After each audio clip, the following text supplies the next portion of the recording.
All right, you're now tuned in to Breaking Records Radio. We got the legend, member of the group, brand Nubian, the homie Sadat X on the phone right now. How's it going, man? Yo, I'm good, man. You know, I'm at my man Johnny Hustle crib. We in Midtown Manhattan, man. You know, we just chilling today. It's cold. We just was playing pool, having a little drink. Word, man, word. Tell everyone, for those who don't know, in your own words, who is Sadat X? Well, Sadat X is 1/4 member of the brand Nubian Brothers. That's myself, Grand Poobah, Lord Jamal, and Alamo, original founding members of the brand Nubian Brothers. Also with my man Ron Stud. He was there at the beginning, Stud Doogie. Word, you're a member of hip-hop group Brand Nubian. I'm curious, if you guys have any plans for the future album in the works? Well, I would like to get it going, you know what I'm saying? We just gotta correspond our times together, you know what I'm saying? I'm all for it, you know what I'm saying? Hey, that would be like a pleasure for me. Word. Word. Let's talk a little bit about your upcoming album that you got going on, The New York Never Left. Does that have a release date set yet? Well, I'm trying to coordinate my times with Cormega because I got a song called Fire that Cormega's on. So we're trying to get a video for that. But like right after that, I got another album called the Brown Water album. Then you know I'm doing another album with the Peanuts. And I got something with my man Diamond D. So I'm always moving, man. Constant elevation. You're always dropping something, man. That's crazy. Got to. Who are some of the producers you got on the New York Never Left project? Well, on that project, you know, it's, man, I got, you know, it's my man Focus. He got a lot of producers. I can't really name offhand right now, but a lot of young boys, you know what I'm saying? He got, my man, I can't think of his name right now, but, you know, it's a couple of people on there, man. It's going to be some real shit. Word, dope. You had a verse competition going for the album too, eh? Yeah, definitely. Who ended up winning that? Well, we're down to the last 5. And, you know, like, the last 5, I feel our dudes, like, even if you don't get picked, these are 5 dudes that I feel that can continue in this rap industry. You know what I'm saying? Like, it's no secret to the game. You know what I'm saying? You just got to get in it to win it. And, you know, these 5 dudes, man, I feel like even if they don't get the verse on my album, there's no reason why they should stop doing what they're doing. Yeah. Word. Word, man. Yeah, that's dope. I'm real amped for the new album to come out. Oh, yeah, definitely. I'm trying to get it out. Like I said, I got this album, the New York album, but we got a couple of albums after that. It's like I can't, for me, I can't afford to stop working. I got to keep working and keep doing what I do, and that's how I can make an income. Yeah, word, man. Speaking of you working crazy, you and Elder Sensei, you just got off a huge tour you guys are doing, right? Oh yeah, we just moved from Iowa to Colorado to New Mexico to Arizona to California. So it was a great thing, man. And like I really did some maker and Elder Sensei. I already knew Elder Sensei. That's my man like for 100 years. But I didn't know Maker and my man P. Like, they out of Chicago, real good dudes, and like I learned a lot, man. Like, one thing I can say, man, you never stop learning. Yeah. Word, yeah. What city was the livest show? Man, like, I would have to say maybe like, it was a couple of shows that stuck out. Like, a show in Taos, Mexico stuck out for me because I was in Taos, New Mexico, and it was like a cowboy dude. He came up to me and was like, yo, you gonna do Hang 'em High, right? And I wasn't really planning on doing that, so I had to do it just for my man. He came with some cowboy boots and a cowboy hat and was dead serious about me doing the song. So I did it for him. You know, the rhyme session in LA was good, you know what I'm saying, because I got to be out there, you know. I don't get to LA that much, so when I get out there, it's always a blessing. It was with my boy Raekwon, so that was a good thing. Word. Tight, man, tight. You got any plans on coming through Canada at all? Well, you know, as we know, the laws of Canada are real stringent. Yeah. You know what I'm saying? And it's like, I'm trying, man. It's like, yeah, the border's fucked up here, right? Yeah, man, it's like, you know, I did some bullshit. I got caught up in some bullshit like 2005. I did what I did. I served my time.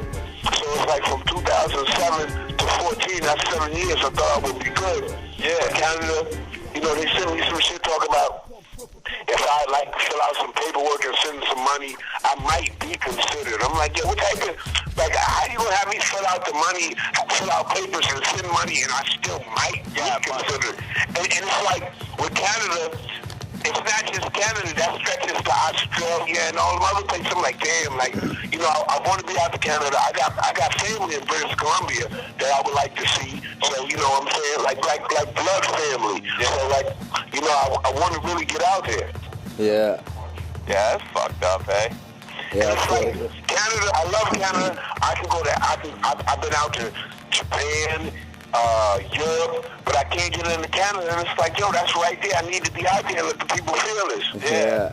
Yeah, it's right north. I don't know what's up with that, but they're always giving people an issue at the border. Yeah, we've heard so many stories. I've been reaching out to people on Twitter like, yo, if you know somebody in immigration or something, man, give me a call, man. Maybe we can work something out, man. I got to get in, yo. Sorry about that. We're going to switch it up a bit. I actually came across the song Nas One Love, 1L remix, and you're featured on that track. How did that end up coming together? Well, you know, Nas always been like a good dude to me. Like I can remember doing a show in Queens, and Nas came by himself. You know what I'm saying? He didn't have nobody with him. He just came by himself, and he was like, you know, I like y'all, and boom, bang, you know, I'm feeling y'all. And he came and, like, when he was doing that, he reached out to me, man, and I came through. You know what I'm saying? Like, people don't realize the scope of Sadat X. I go from Nas to Pac to Biggie to Cypress Hill to a lot of things, man. I accomplished a lot of things, man, and that's just one of my things that I reached out to. You know, Nas reached out to me. I came and I did it. Good dude, and I love him. Yeah. And you got a track with Biggie too, I believe, right? I did. Well, the track that I did with Biggie, as opposed to the album that they put out, because they see the song I did with Biggie was supposed to be on the first album. Yeah. I ran into some bullshit with Puff. We ran into some bullshit. Well, I don't know if I'm supposed to be cursing. I'm not going to curse. But no, you ran into the curse. It's okay. I'm good? All right. So we ran into some bullshit with Puff. You know what I'm saying? Me personally ran into some bullshit with Puff. He didn't put it on the first album. Big was upset over that. You know, so it went on the Duets album. Now, on that Duets album, they had Big pair with a lot of people that if he was alive, he wouldn't really want to rock with a lot of those people. You know what I'm saying? I don't care, you know, I like Puff now. You know what I'm saying? You can tell him he ain't gonna, it's nothing to me. Like, I'm here, whatever. But he wouldn't rock with a lot of them dudes, but, you know, Puff put it out on that joint, you know, whatever. Me and Big, we sat there in the studio, we did that together. That wasn't no shit that they flied in or whatever, the vocals flied in, and they added some new big vocals or whatever. We did that right then and there. Big was my man. I rode out to Brooklyn a couple of times, and that's what him in the hood. So, you know, he was a good dude, man. Love him, miss him. Steve was there. He was about 15 years old. He wanted to test my skills in the Sega Genesis. That's what it was. I smashed him like 50 games in a row and let him know that I was still forced to be reckoned with the Knicks team. That's what it was. Word. Respects, man. Thanks for clearing all that up, though. No doubt. All right, we'll bring it up a little bit more close new school now, but let the people know a little bit about the little thing you got going on YouTube, the series, The True Wine Connoisseurs with you and Will Tell. All right, well, what I got is actually what started it was we used to be in the studio. You know, we was working on a couple of albums, whatever, and one day, usually we mess with the Hennessy. And sometimes, if you drink Hennessy can be a little hard on the body sometimes. Yeah. Come down hard on you, you know, sometimes. It was a snowstorm that day, and it was like, yo, who's going to go to the liquor store and get another bottle of Hennessy? Nobody felt like walking. Somehow Will had a bottle of wine in the crib, and we drank it. And, like, for some reason, Will taped it. I don't know what made him tape it, but he taped it. He threw it on YouTube, and people was hitting us back like, yo, that was kind of funny.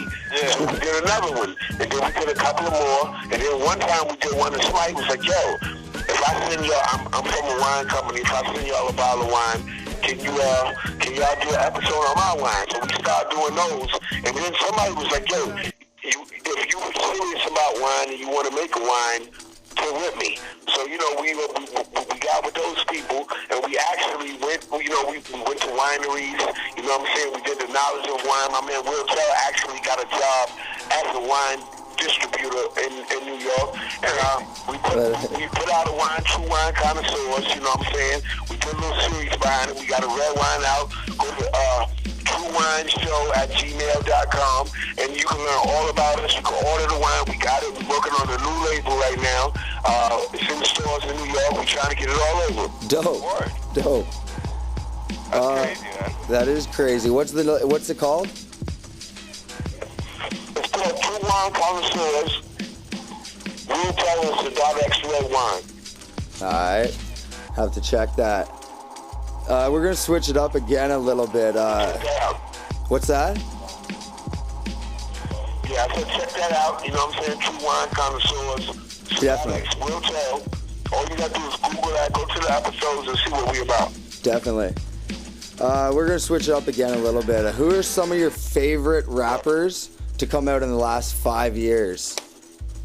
If you got any. Oh, within the last 5 years? Yeah. I would say, wow. Well, I'm not mad at Kendrick Lamar. You know, he ruffled a lot of feathers, I guess, with that joint. But I feel if you felt any way, then he was talking about you.